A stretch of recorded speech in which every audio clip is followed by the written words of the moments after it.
Mike Steno's back with you once again with our progressive land of make-believe bad bill of the week.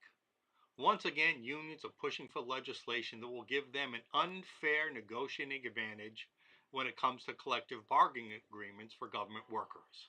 House Bills 7198, 7633, and 7634 would grant all or some public employee unions really what I said was an unfair advantage in that they can keep contractual provisions permanent, even if they don't negotiate a new contract and even when the old contract was set to expire. We call these perpetual contracts, and that's why these three bills are our bad bills this week. In recent years, you should know that progressives and government worker unions have banded together to promote a centralized and big government control over our lives and over the political environment. And these bills that we're going to talk about today represent this new kind of dangerous political partnership. In this fantasy world of perpetual contracts, unions would never have to come to the table to bargain in good faith, even in the worst of economic times. I mean, imagine an economic downturn where we just can't afford some of the generous union compensations they've negotiated.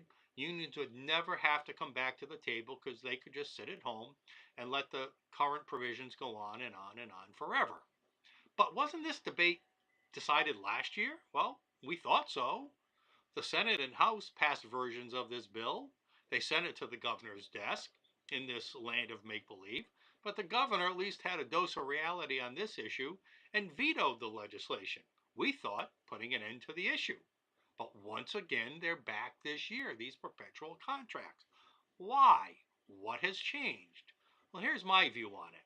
You might be aware that in the United States Supreme Court, there's a very important case that was just heard last month, Mark Janus versus Illinois government. Mark Janus claimed that he shouldn't be forced to pay union fees or dues just because he's a teacher or a government employee. If the Supreme Court agrees with him, a landmark judgment could be made that would say all government workers would have the right to choose whether or not they would want to join a union or pay union fees. That would apply to teachers, firefighters, police, etc.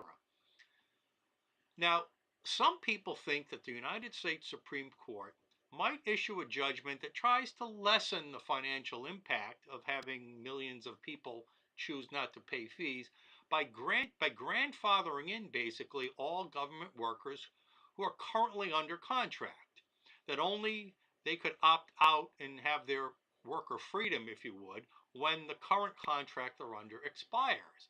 But under a perpetual contract, the contract would never expire.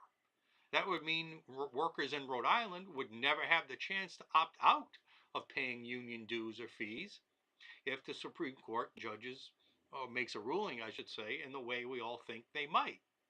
We should all be outraged that public unions are once again forcing legislators to advance an agenda that helps them. This is a pure and blatant money grab. I mean, for decades, public unions have figured out ways to extract money from you, the taxpayers, and from its own members so that they can have increased financial and political strength.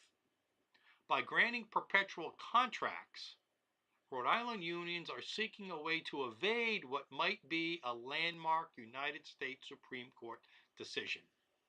No doubt, once again, the House and the Senate, both of which are controlled by public sector unions, will pass a legislation onto the governor's desk in this land of make-believe that they want to live in. We hope that once again, the governor, who is hopefully again rooted in reality on this topic, will veto this legislation and stop this blatant money grab by unions. For the Progressive Bad Bill of the Week, this is Mike Stenhouse.